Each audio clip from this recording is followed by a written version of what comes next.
Եվ այսպես Ռուսաստանի Դաշնությունը շարունակում է հումանիտար աջակցություն ցուցաբերել արցախահայերին, իսկ Ալիևը նեղանում է եւ Ռուսաստան չի գալիս։ Հարգելի ընկերներ,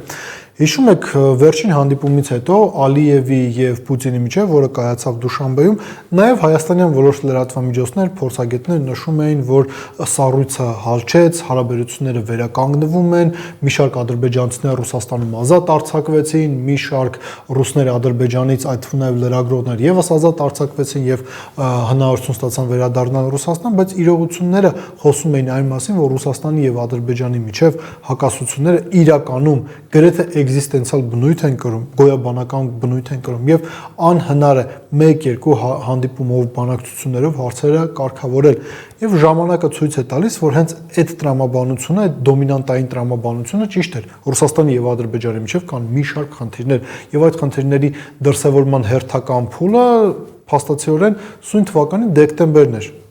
Հերթական անգամ ասենք Ադրբեջանի նախագահ Իլհամ Ալիևը հրաժարվեց մեկնել Ռուսաստանի Դաշնություն, մասնակցել ԵԱՏՄ ընդլայնված նիստին, մասնակցել ԱՊՀ նիստին։ Ադրբեջանական կողմը բացատրեց իհարկե այս ամեն ինչը զբաղվածությամբ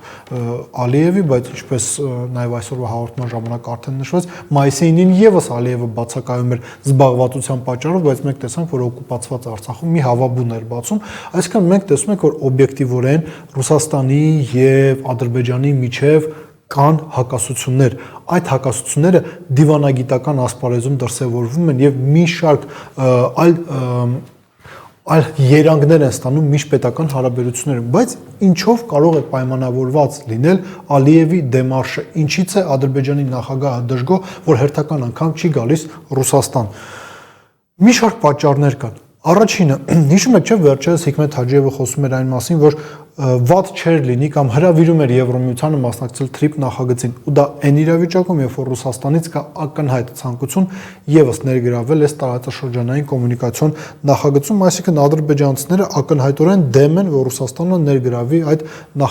նախաձեռնության մեջ, այնպես չէ, որ Հայաստանի Հանրապետության իշխանությունները կողմ են, ուղղակի արձանագրենք Ադրբեջանի դիրքորոշումը այս հարցի վերաբերյալ, բայց ինչը եւս չափազանց կարեւոր է, Ադրբեջանը ունի խնդիրներ Ռուսաստանի հետ, Ռուսաստանի դիրքորոշման հետ կապված Արցախի հանրապետության հարցի վերաբերյալ, Արցախյան հարցի վերաբերյալ, ինչի մասին են գրում ադրբեջանական լրատվամիջոցները։ Վերջին շրջանում ամենա քննարկող թեմաներից մեկն այն է, որ իրենք դժգոհություն են հայտնում այն հանգամանքից, որ ռուսական կողմը հումանիտար աջակցություն է ցուցաբերում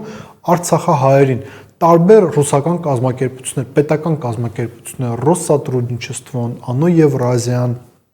տարբեր նախաձեռնություններ Արցախահայերին հումանիտար աջակցություն են ցուցաբերում, սնունդ, տարբեր պարենային եւ առաջին անհրաժեշտության ապրանքներ են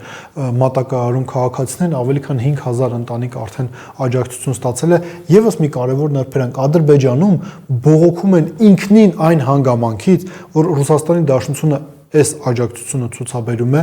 բողոքում են նրանից, որ Արցախահայերին անվանում են փախստականներ,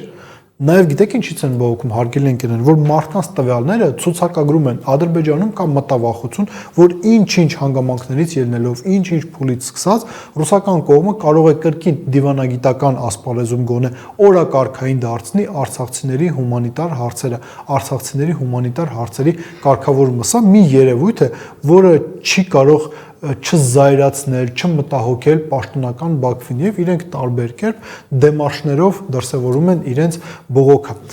Նաեւ մենք պետք է արձանագրենք հետեւյալը, որոշակի առումով նաեւ մոտենալով մեր այսօրվա զրույցի ավարտին, հարգելի ընկերներ, դուք ընդհանրապես հիշում եք, երբ Ադրբեջանը սկսեց քննարկումները այսպես կոչված արևմտյան Ադրբեջան նախագծի վերաբերյալ։ Ճիշտ է, տարիներ առաջ սրա մասին եւս կային հրապարակումներ, կար խոսույթ, բայց պետական մակարդակով, որ առանձին համայնք լինի, որ առանձին հեռուստատեսություն ունենա այդ համայնքը, որ պետական մակարդակով իրենք այնպիսի ֆինանսավորում ու աջակցություն ստանան, որ իրենք կարողանան աշխարհի տարբեր ծայրերում կոնֆերանսներ կազմակերպել ադրբեջանցիների արևմտյան Ադրբեջան վերադարձի վերաբերյալ, այս ամենը սկսեց տեղի ունենալ Արցախի անկումից հետո, այն բանից հետո, երբ որ Արցախում չմնաց հայ։